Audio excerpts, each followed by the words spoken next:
pun tidak, main dengan taruhan ataupun tidak, hukumnya tetap haram. Baik. Dan kemudian adapun jika disertai dengan taruhan, maka hukumnya sudah jelas judi tanpa ada khilaf lagi antara para ulama. Adapun permainan catur disebutkan di sini tanpa disertakan taruhan, maka hukumnya tetap seperti judi juga diharamkan pada setengah ulama. Yang ini kita kata ada khilaf. Ada pendapat yang membolehkannya dalam sebuah riwayat daripada Imam Syafi'i apabila ia tidak disertakan dengan taruhan di tempat yang berasingan dan tidak melalaikan daripada mengerjakan yang wajib seperti mana sembahyang dalam waktunya, maka dia tidak sampai hukum haram. Imam Nawawi satu hari pernah ditanya tuan-tuan sekalian perihal tentang hukum main dadu ni, dan juga apakah ia termasuk haram ataupun boleh. Maka apa jawab Imam Nawawi? Kata Imam Nawawi, bermain dadu itu adalah haram hukumnya menurut kebanyakan ahli ilmu pengetahuan. Kemudian ditanya pula daripada hal bermain catur, tanya pula hukum main catur ni apakah hukumnya dibolehkan ataupun tidak. Ditanyakan kepada Imam Nawawi rahimallahu taala, apakah orang yang bermain itu berdosa ataupun tidak? Maka Imam Nawawi menjawab, apa kata Imam Nawawi? Jika permainan itu, kata Imam Nawawi, jika permainan itu boleh menyebabkan terlewatnya daripada mengerjakan sembahyang dari waktunya, ataupun bermain dengan syarat adanya wang taruhan, maka hukumnya haram dalam hal-hal yang seperti itu. Kalau tidak, maka hukumnya makruh. Kalau main tadi tidak melalaikan kita daripada sembahyang dan tidak ada pertaruhan tadi, maka hukumnya adalah makruh, kata Imam Syafi'i. Dan haram pada imam-imam selain daripada Imam Syafi'i, selain daripada Syafi'iyah, maka menyatakan main catur tadi hukumnya adalah haram. Demikianlah yang dinukilkan dari fatwa Imam Nawawi dalam masalah ini. Baik, dalil pengharaman menurut pendapat kebanyakan di kalangan para ulama, iaitu firman Allah Subhanahu wa taala, maka berdalilkan dengan ayat Allah Taala dalam surah Al-Maidah ayat 3. Allah Ta'ala berfirman, a'udzu billahi minasyaitonir rajim. Hurimat 'alaikumul maitatu wad-damu wa lahmul khinzir wa ma uhilla li ghairillahi bih.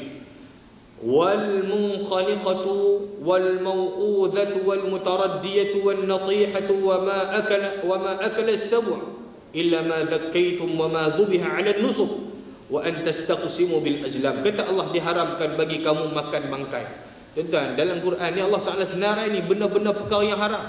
Ada berapa aja tuan-tuan, hak lebih itu kita kembali kepada hukum yang asal. Selagi mana tidak ada nas ataupun dalil ataupun illah yang menyatakan dia haram, kita kembali kepada hukum asal. Al-aslu fil asya' al-ibahah.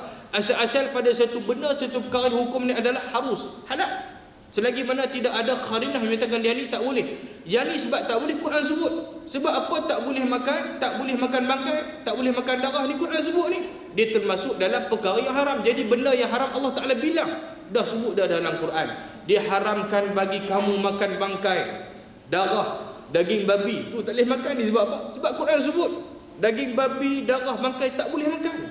Dan juga binatang-binatang yang disembelih atas nama selain daripada Allah.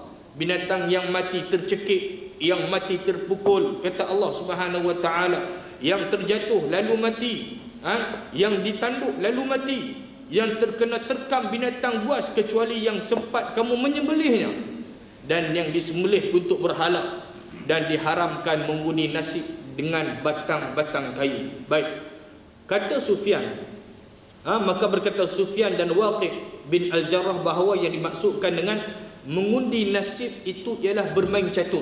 Ini pendapat disebut oleh ulama. Baik, berkata Sayyidina Ali radhiyallahu taala anhu, permainan catur itu adalah judinya orang-orang ajam. Ini orang-orang asing, orang-orang permainan orang-orang asing.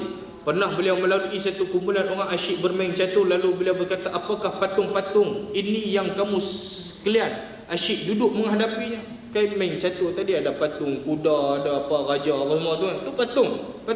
Duk menghadap, duk tengok tu kan. Baik. Seandainya seorang kamu, kata Sayyidina Ali, menyentuh bara api di tangan kamu sehingga bara api itu padam, adalah lebih baik daripada kamu menyentuh patung-patung catur ini. Kata Sayyidina Ali, demi Allah, kamu sekalian tidak dicipta Allah kerana permainan perbuatan ini.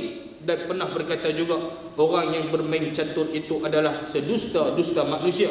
Cuba lihat, apabila salah seorang di antara mereka menyatakan, aku sudah bunuh dia, duduk main catur, aku dah bunuh dia, padahal dia tidak membunuh, dan dia menyatakan sudah mati, padahal tak mati pun, punyalah bohong tuan-tuan. Itu antara ilah-ilah, sebab-sebab larangan agama daripada permainan tersebut. Jadi catur termasuk di dalam jenis-jenis judi, jika mana pendapat kebanyakan sebahagian besar di kalangan para ulama muslimin muslimat yang dimati Allah Subhanahu wa taala.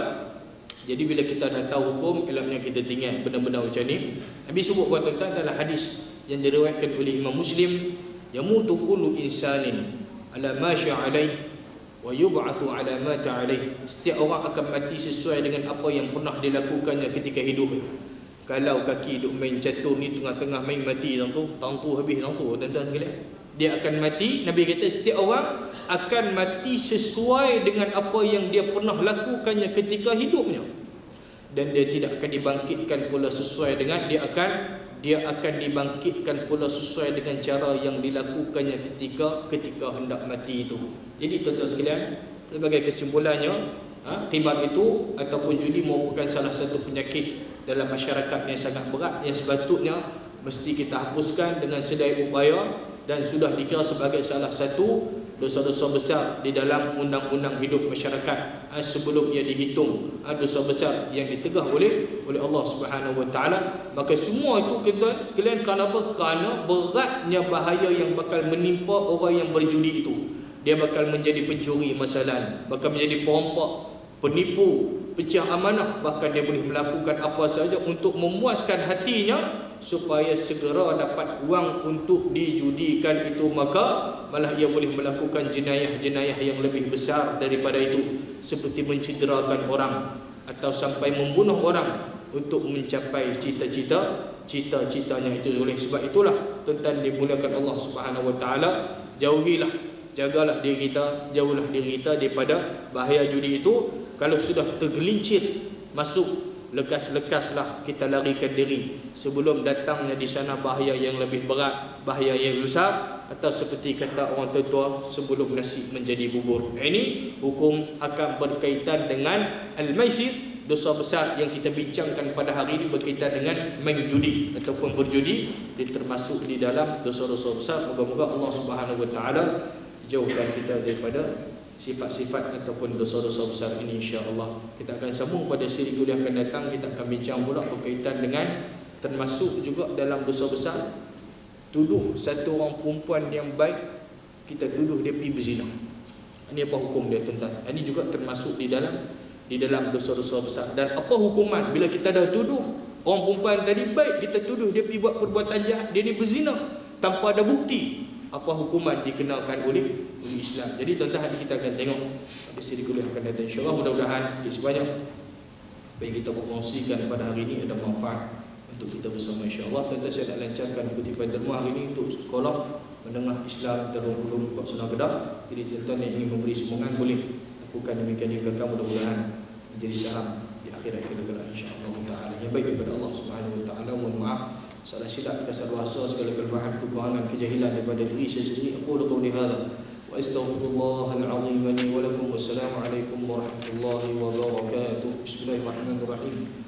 Alhamdulillahi rabbil alamin wa bihi nasta'in. Allahumma faqihna fid din wa 'allimna ta'wil wahdina ila siratikal mustaqim. Rabbana atina fid dunya hasanah wa fil akhirati hasanah wa qina adzabannar. Sallallahu ala sayyidina Muhammad walhamdulillahi rabbil alamin. Kita tambah dengan kafaratul majlis dan surah Al-Hasr.